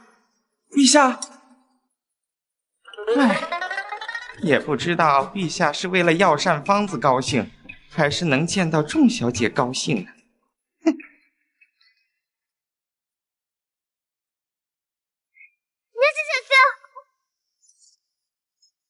钟小姐，林宝，是我。哎呦，我的小心脏！林宝，没事吧？是我吓到你了吗？林宝，好了，不闹了。喂，他傻宝呢？沈叔叔，你下次进来能正常点吗？还好是白天，不然林宝魂儿都给你吓没了。好好，下次我注意。钟姑娘，近来可好？我去了酒楼没找到你们，所以只能找回来了。都挺好的。突然到访是有什么事吗？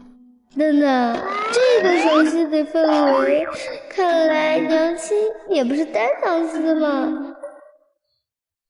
是这样，我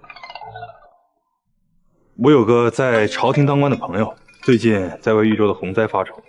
听闻钟小姐会做药膳，有个事儿想让你帮忙。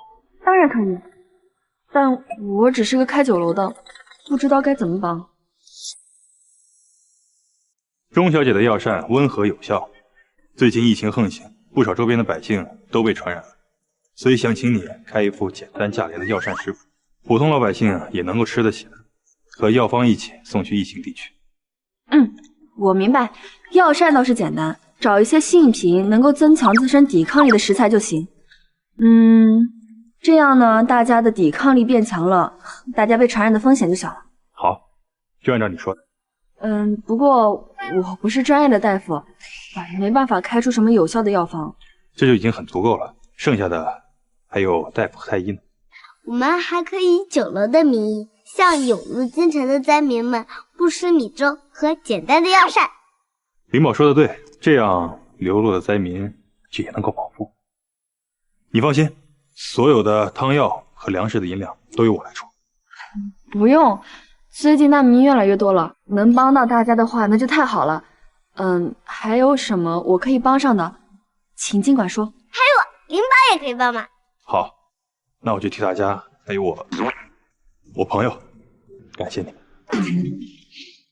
沈叔叔人们很管意。哦，对了，沈公子，你上次送我的冬虫夏草太多太贵重了，我回去拿了还给你。还是留着吧，酒楼也能用到。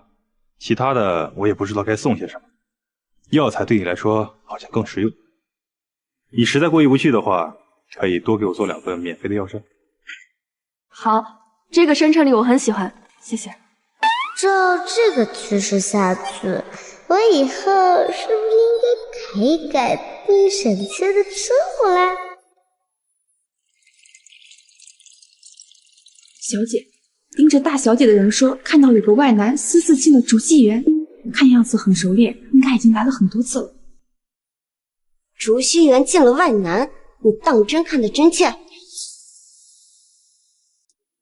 竹溪园进了外男，你当真看得真切？奴婢看得真真的，那男子已经进入1刻钟了，到现在还没出来。好，我知道了，我现在就去找大哥，你马上去把爹爹和娘喊到竹溪园去。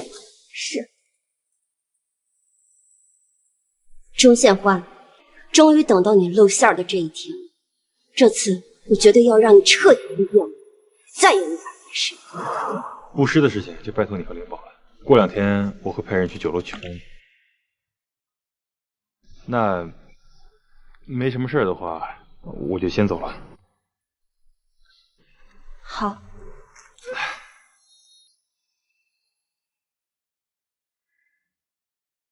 哎呀，磨叽啥？他出手啊！说呀！2个木头还得我出手。我出手。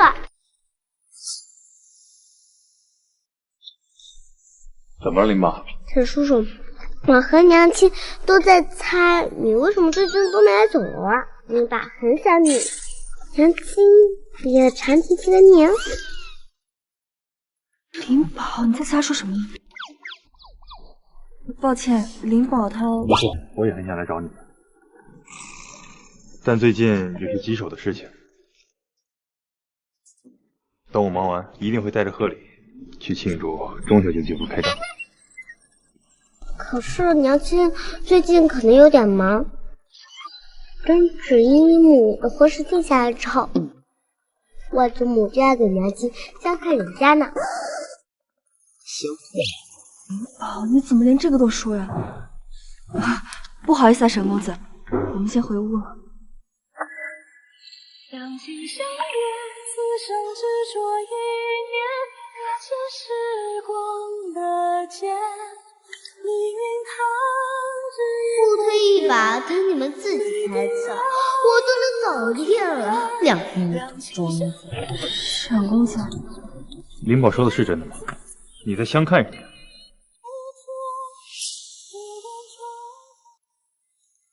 是真的。那你有看中的人家吗？没有。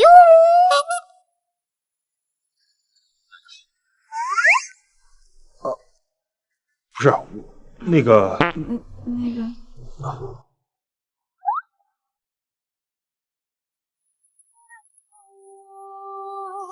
愿只愿飘飘飘摇，星河却早就变人的夜宵。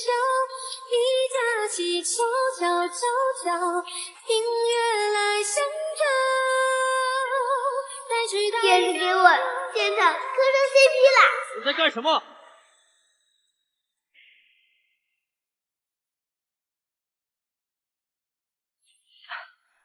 大哥，你们怎么来了？钟显华，我要是不来，都不知道你居然在府内单独私会魏呢。大哥，不是，这位是我的朋友，他什么私会？我也在啊，我不是人吗？这是宝月楼的那位沈公子吗？什么宝月楼？芷阳，你也认识啊？算不上认识，只是见过一次。难不成姐姐跟沈公子认识多时？那生辰宴上的冬虫夏草也是这位沈公子送的？是，但是我们好啊，原来你们早就混在一块儿。我说你怎么对芷莹和温家的婚事没反应啊？原来你早招好了下家。段公子，我和钟小姐是朋友，没有做过任何越轨的行为。我还没问你呢，你是哪？沈公子对姐姐出手这么阔绰，不像是官家子弟，莫不是从商的？在古代，士农工商，商排最后。段芷莹这么问，是想沉思引起矛盾，和你有什么关系？都设计。手下人说他就是个没有背景的商人，怎么会有压迫感？不管了，事已至此，今天必须把周宪欢拉下马。怪不得藏着掖着他，原来你找了个从商的。谁不知道这商人的身份低贱？钟千欢，你是存心想让丞相府抬不起头啊？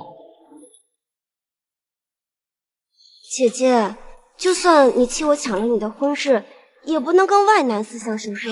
以后我们相府该如何自处？你说这不能外传，却找了那么多人围了我们的院子。我只是怕姐姐做错事啊。芷莹说的没错。钟显欢，你还要维护这个商人吗？段思念也是个傻子，被人当枪手都不知道。大哥，芷莹，我说过了，沈公子只是有事来找我商量，而且就算是从商又如何？从官、从农、从商，没有高低之分。什么事不能直接地拜帖走正门，非要私下会面？而且我们一进来就看见沈公子跟姐姐搂搂抱抱，这娘亲刚才崴了一下，沈叔叔就是帮忙扶了一下而已。既然说什么你们都不信，去把段丞相喊来，他能给你们解释清楚。见我爹，真当自己是什么皇亲国戚啊？难道大哥跟着爹去过那么多的王爷府邸，如果这人真的是什么皇亲国戚，大哥怎么可能不知道？就是，差点就被你给骗。别以为自己胡编个身份就能逃得过去，真当我是傻子。可是你没见过皇帝啊，大傻子！晚点再让爹娘收拾你。先把这个登徒子给我抓起来，留条命扔地牢。是。不行，大哥，住手！周宪焕，你也想被一起挨打？让开！钟小姐，你先让开。不好，段思年这个傻子来真的，人太多了，我不能空手上。林宝，他跑得倒挺快，愣着干什么？抓起来！大哥等等，既然姐姐不肯承认，不如我们直接把这个登徒子送去官府。送去官府？绝对不可！大哥，你看啊，姐姐显然是被这个登徒子给骗了。就算我们再怎么严惩也无用，不如让官府代劳，必须严惩这个登徒子。不行，宪欢再怎么胡闹，也不能让外人知晓。咱们就自己关起门来解决就可以了。段公子还不算太蠢，这儿还轮不到你说话的份儿。大哥，你糊涂啊！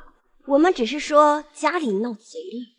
今天周宪欢必须名誉扫地，我就还是相府唯一受宠的小姐。都给我闪开！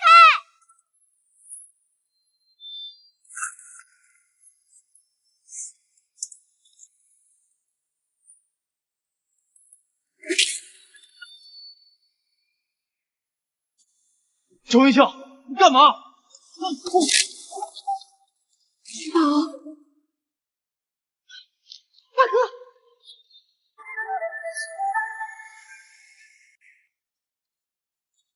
林宝，沈叔叔，娘亲，你们没事吧？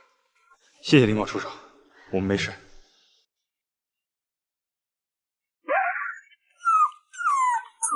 对不起，娘亲，我不是故意报了的。不会，这是特殊情况。林宝很棒。你居然敢打我，非要给你这小兔崽子点教训！你来啊！给我住手！段思年，你要对林宝做什么？娘，钟宪欢就是一个未出阁的女子，带个捡来的孩子不说，还在院落里私会外男。这要是外人知道了，芷莹她怎么出嫁？丞相府一辈子蒙羞啊！什么？你们是不是误会了？宪欢他不是这样的人。娘，我知道你心疼姐姐，我们也不相信。可是我们看到姐姐刚刚跟这个沈公子搂搂抱抱。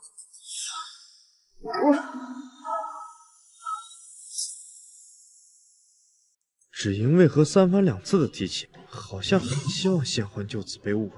不会的，芷莹不是这样的人。我不是解释过了吗？我娘亲只是崴了脚。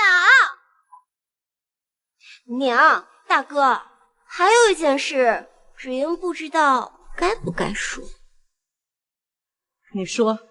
院子里的侍从说，经常看到有人半夜来到姐姐的院子里，一晚不走，还不止一次呢。我没有。什么半夜？是傍晚饭点。沈叔叔每天在外面院子待半个时辰就走了。你说他找你帮忙，你一个乡野来的厨子，他一个商人，让你给做。宪欢，你来说，到底是怎么回事？钟小姐确实在给我做，也是帮我治病。治病？哼，找个借口也要找个像样一点。可是娘亲就是很会做药膳。娘，对不起，我确实有事瞒着你。娘，对不起，我确实有事瞒着你。京城那家专门做药膳的林县酒楼，是我和林宝开的。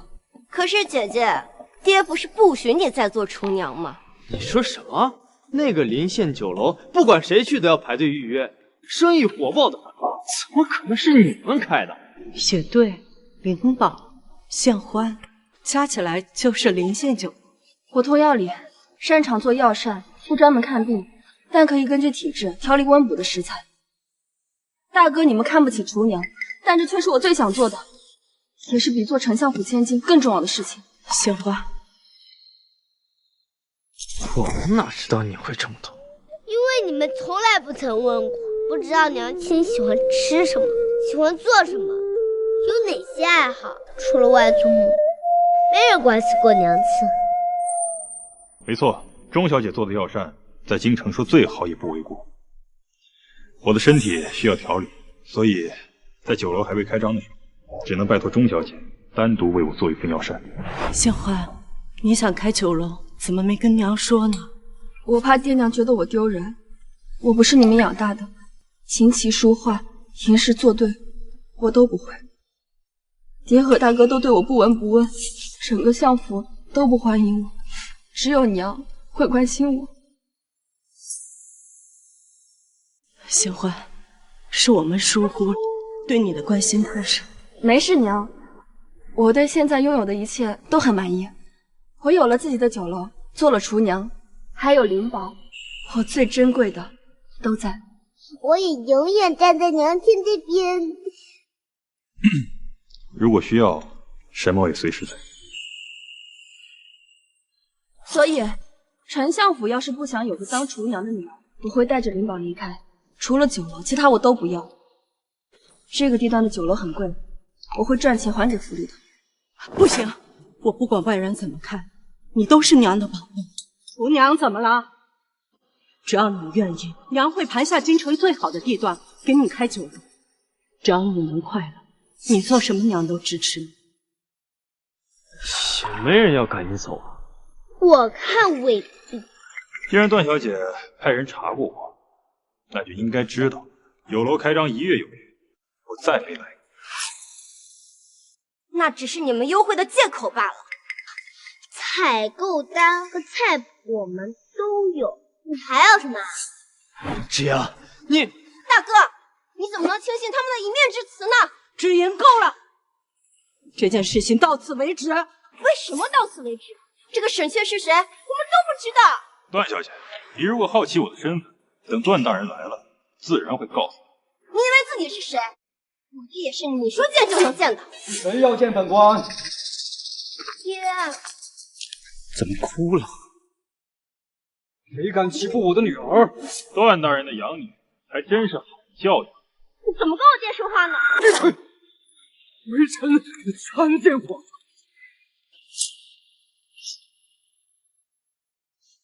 微臣参见皇上。什么？他是皇上？还愣在那干什么？还不快跪下！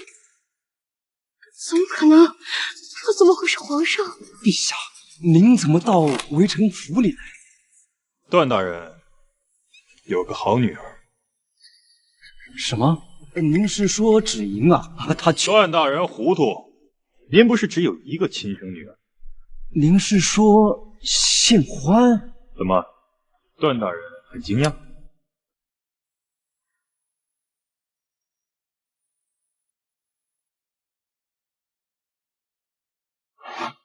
谢谢沈叔叔。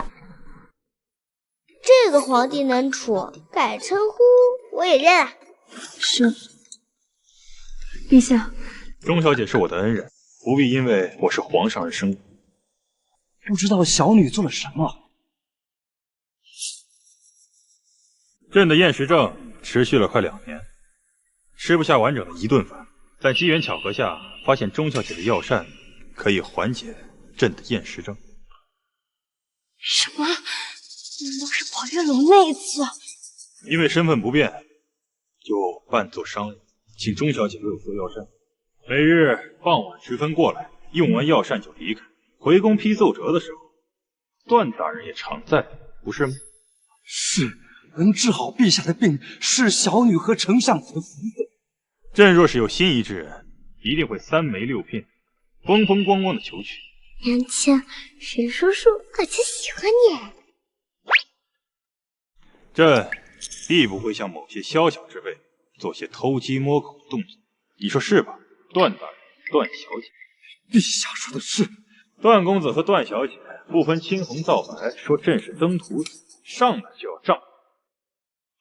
陛下恕罪，是微臣管教不严，让不孝子女冲撞了陛下。段爱卿确实是治家不严，停职1月，罚俸1年。段思年受人挑拨，不分是非，打20大板。至于段芷莹，请陛下饶恕。段芷莹身为养女，却挑拨离间，打30大板。后面怎么做，就看段爱卿。微臣明白，何夫人本好心收养你，却多生事端。从明日起，就搬出去思过。爹，我是你的女儿啊！娘，不要赶我走，我不想离开你们。段芷莹，你找人盯着宪欢，撺掇思念报官，还叫来那么多人，就是想毁了宪欢。我没想到你心思竟如此歹毒。娘，我没有。大哥，你帮我劝劝娘啊！大哥，你说的没错，我对你百依百顺，你却想利用我，却想害我的亲妹妹。我开始怀疑，当年是不是仗着我疼你，经常这么做？我没有，大哥。娘，我只是不想姐姐分错我的乖而已。你今日所作所为，就是想把宪欢往火坑里推。既然做错事了，就要受罚。出嫁前你就别再回来了。爹，你救救我！我不想安葬。爹，微臣斗胆求一求，小女身子弱，能否减轻责罚，或者让我儿代打30大板？夫君万万不可！爹，芷莹是你养大的，我就不是吗？这50大板，你还要我这个儿子吗？这么看，爹好像只在意芷怡这一个女儿，就连大哥这个亲儿子都比不上。娘亲在这方面还真是词夸的灵敏啊！段大人不满意朕的安排，微臣不敢。段小姐的30大板，要么自己受，要么段大人代罚，其他人都不行。微臣遵旨。行了，都退下来，该罚罚，该打打，让朕和钟小姐还有林母说几句。是。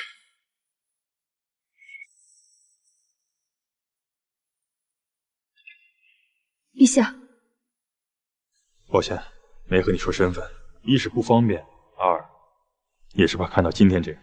我们是朋友，你不用这么拘谨。没关系的。沈叔叔，你就给娘亲点缓冲的时间嘛。灵宝看起来并不惊讶。只要是对我和娘亲好的人，什么身份都不要呀。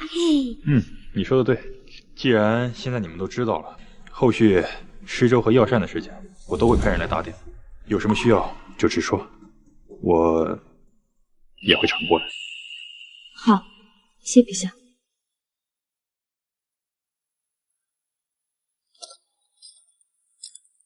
娘亲喜欢沈叔叔，但他是皇上。我看得出来，沈叔叔也喜欢你，而且他后宫空无一人。我知道，但是灵宝，我怕失去自由。如果他真的只是个商人就好了。灵宝知道了。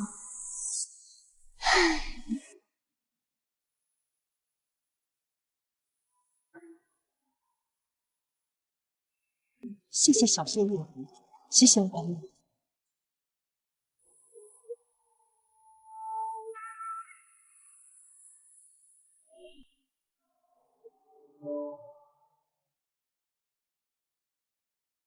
灵宝，今天差不多了，剩下的我来就行，你先回去休息。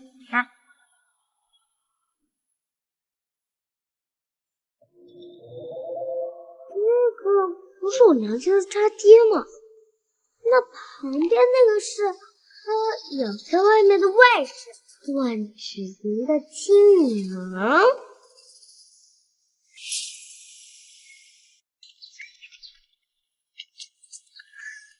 这应该就是他们私会的地方。外祖母到现在都还没成过脸，得找个办法把他们一锅端了。娘，我回来了。外祖母，哎，乖宝，来，快来坐。小妹，灵宝，你们回来了。舅舅给你买了全京城最流行的糖葫芦，尝尝吧。不要，我和娘亲都已经吃过。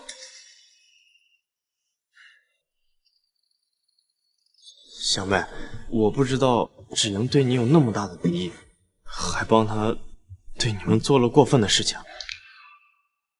你们能不能再给我一次机会啊？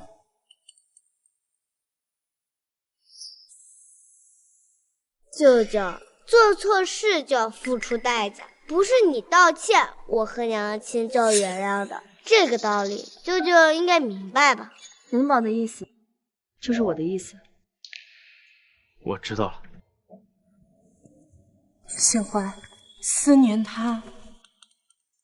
娘，我知道大哥是被人撺掇的，但他也真切的伤害到了我和灵宝，我暂时无法原谅他。娘知道，娘也不劝你。今天的这一切也是这个臭小子咎由自取，分不清好赖。你不想理他就别理他，人总要为自己做错的事儿负责。外祖母、外祖父呢？就不在府中吗？是啊，说了也奇怪，最近夫君一到晌午就出去了，应该是去安置芷莹。夫君一向把她当亲生女儿，不能说不管就不管。外祖母，这几天我总能看见外祖父去一个小别院，难道就是芷莹母住的地方？灵宝是什么时候看见的？就是我们不吃的时候呀。难道说外祖父怕外祖母看见他偷偷帮芷莹一幕，会不高兴吗？帮就帮了，怎么还偷偷摸摸的？我总觉得奇怪，夫君对芷莹比对仙欢这个亲生女儿还上心。果然，女人的第六感就是精准。算了，说到底，芷莹也是我看着长大的，没把她教好，也有我的责任。这几天我做梦都在想，我对她还不够好吗？她居然想着害我的亲生孩子。娘，这不怪你。外祖母，要不我们去看看，亲自问问？也是，不问清楚，我这心结难消。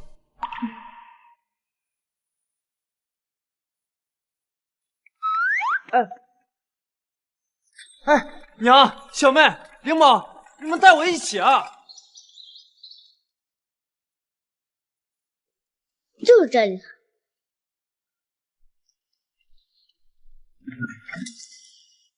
娘，你们怎么来了？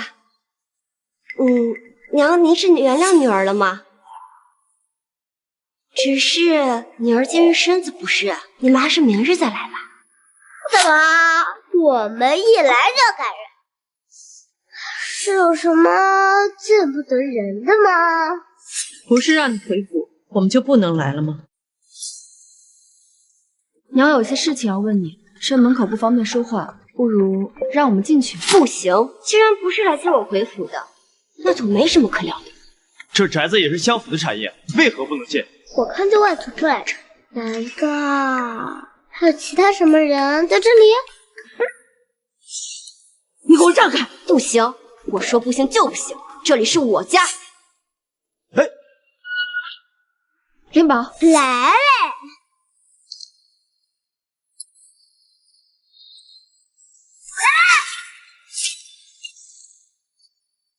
我们府内的门也是你破坏的？你真的是6岁小孩吗？小意识。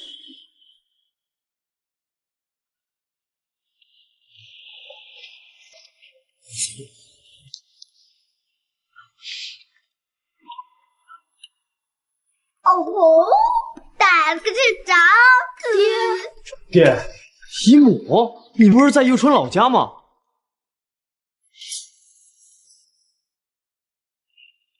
谁让你们进来的？段志忠、廖英阳，你们怎么会在一起？此台还如此亲密。堂姐，你听我给你解释，我只是过来看看姐夫和芷莹的。这外甥竟然是外祖母的堂妹吗？这么传达的吗？书里也没说呀。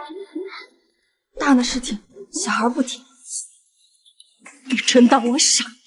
你浑身上下所有东西都是相付出来的，一笔一笔经过我的账目。你跟我说卖了捐了，现在却到了这个贱人身上。堂姐，我不要任何名分，只要你让我留在姐夫和芷莹的身边就好了。难道芷莹不是收养的，是爹和姨母的私生女？好，原来芷莹是你跟段志忠的女儿，你对家里人说终身不嫁，现在却偷了我的丈夫。行了，你有完没完了？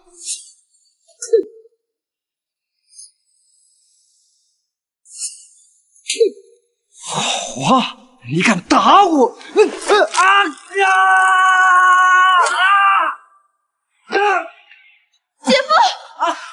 哎呦！爹，你没事吧？你们离我娘远一点！这么多年了，你明面上履行了对我爹的承诺，一辈子不纳妻，我还真以为自己家对得着，没想到却养在了外面。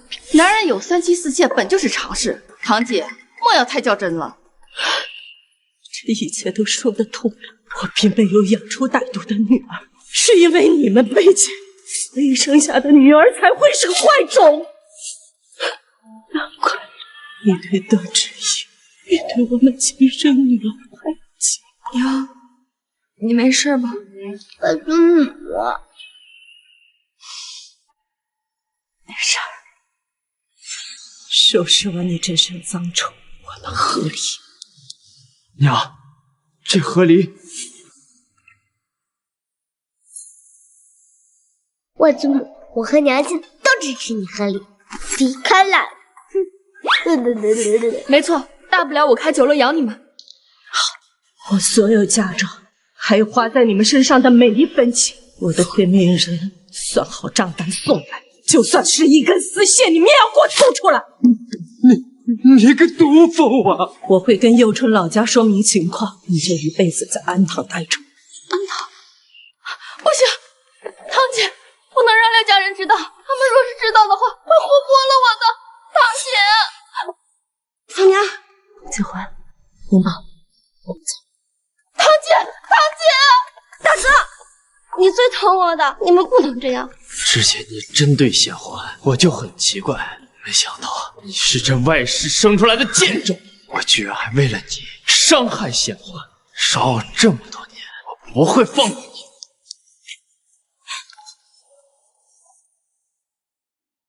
娘，你还好吗？外祖母，你要是不解气，我这就替你再去揍他们一顿。哎，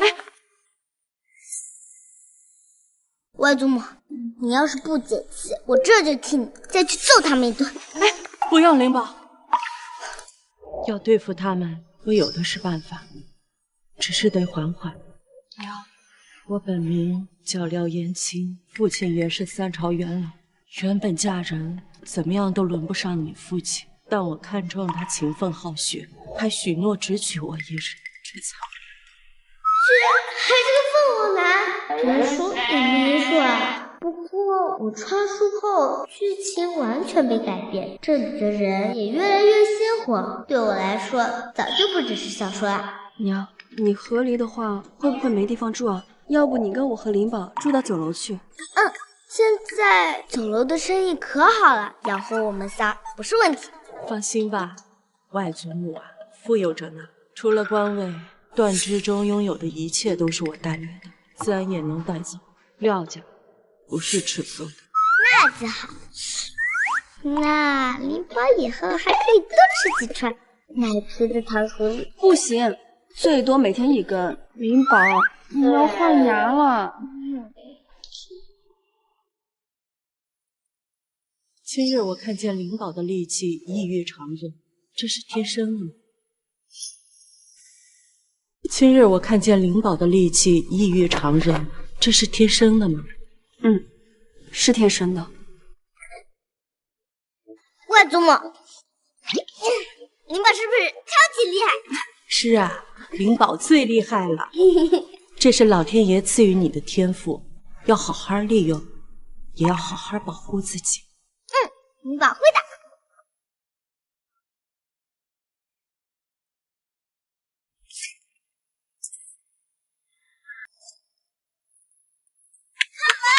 开门了！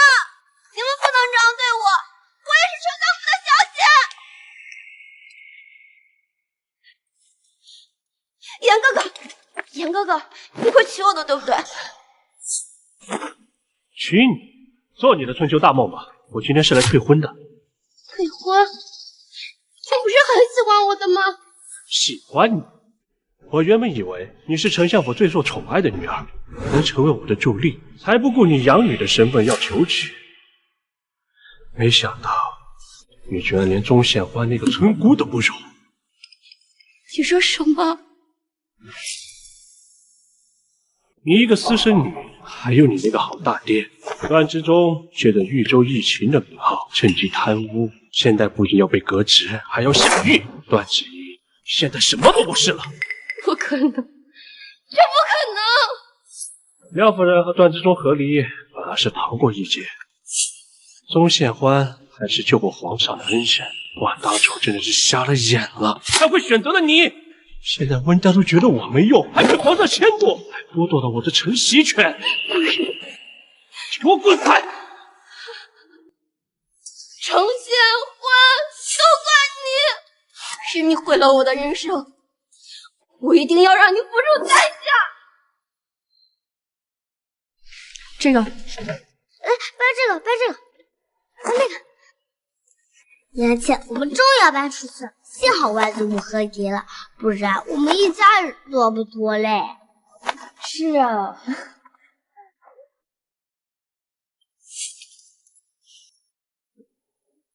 你来干什么？我是来退婚的。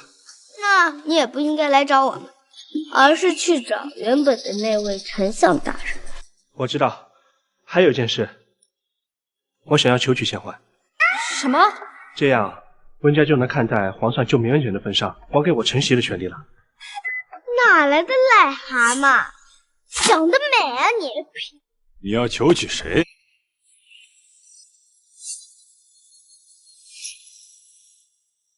你要求娶谁？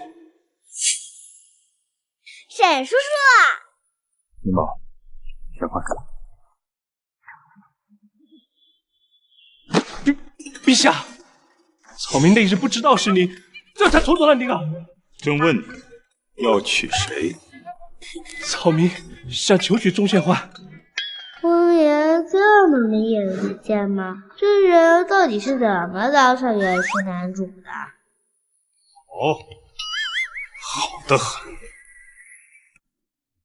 灵宝，帮个忙，我就带你去你最想去的那个围猎场。果真吗？沈雀，你不能惯着他。就关一次。什么？走好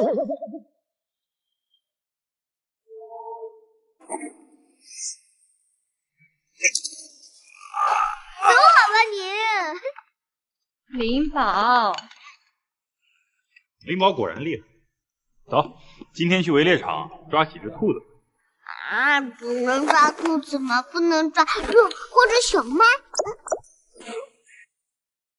灵宝，你给我离外面的野兽远一点，只能抓兔子。好的，我要抓个可爱的。灵宝乖，走吧。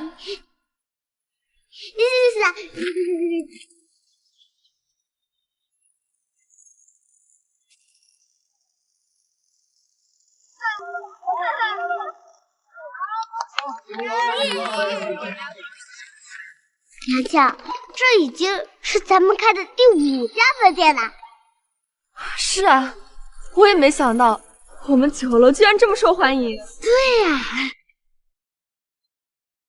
灵宝，贤欢，恭喜你们！铁叔叔，你怎么来了？来给你们送牌匾啊！抬上来！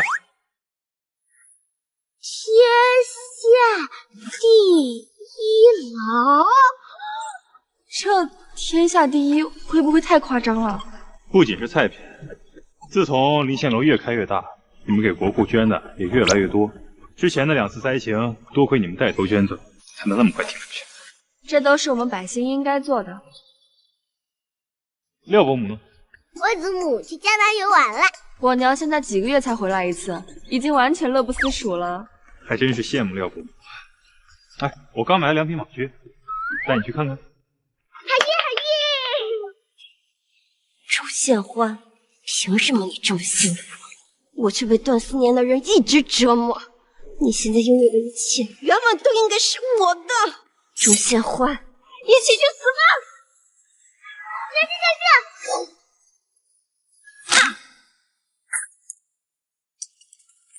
林宝，没事吧？我没事。周宪欢，你凭什么这么幸福？凭什么？段芷怡，因为我从始至终都没有过害人的心思。当街刺杀未来皇后，押入大牢，何日开审？是。周宪欢，你凭什么这么幸福？凭什么？铁叔叔，你这次反应很快哟。哪能每次都靠我们的灵宝啊？以后宪欢和我在一起，我也会好好保护他。可以，不过我才是娘亲最喜欢的人。那我可以是你娘亲最喜欢的男人。那可以。哎，等等等等，我好像还没答应要嫁给你。我知道，这就是我今天想对你说的。我喜欢你，你愿意嫁给我，做后宫唯一的女人。我不要求你马上答应我，但我会用时间告诉你，你不答应，我的后宫就一直空着。答应他。好。我可以答应你，但是还是要约法3章。你说。第一，我还是要开酒楼，当我的1等厨娘。第二，林宝是我最重要的孩子，他是我的第1顺位。第三，如果有天你负了我，或者哪天我被困住了，我要求可以随时走。好，答应。那你抽空去我家提亲吧。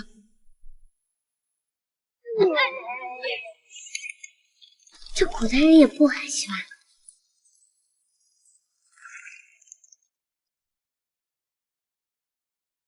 偷偷吃一吃，应该不会被发现。林宝，糟糕，被发现了！你蛀牙，不能再吃了。娘亲，就最后吃1个嘛。